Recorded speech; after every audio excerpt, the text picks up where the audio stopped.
IDignity comes along, survivors of domestic violence, and it's part of our core DNA. It is our mission statement that we're restoring dignity and hope.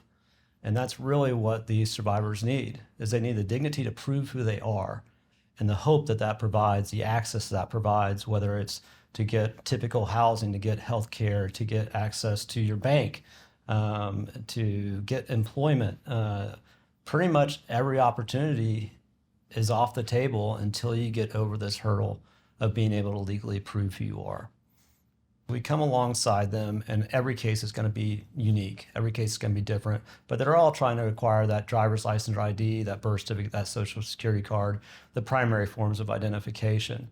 The problem is you need background documents to be eligible for those primary forms of identification. That's really where IDignity comes along strongly, is proving the credible evidence that you are who you say you are, and you should have access to this identification documents that says the same.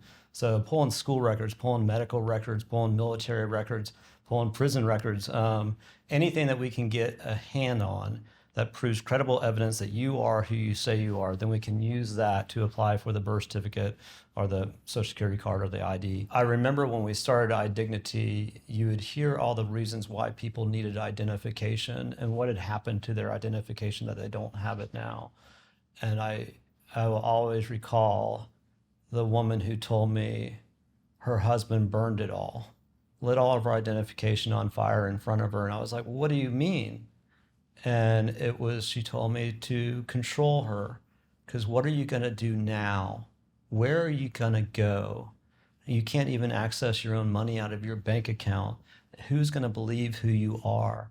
And good luck trying to get those documents back when none of them exist. And it was traumatic to me to go, this woman is going through such a horrific time in her life, and someone completely took her legs out to even start on the process herself.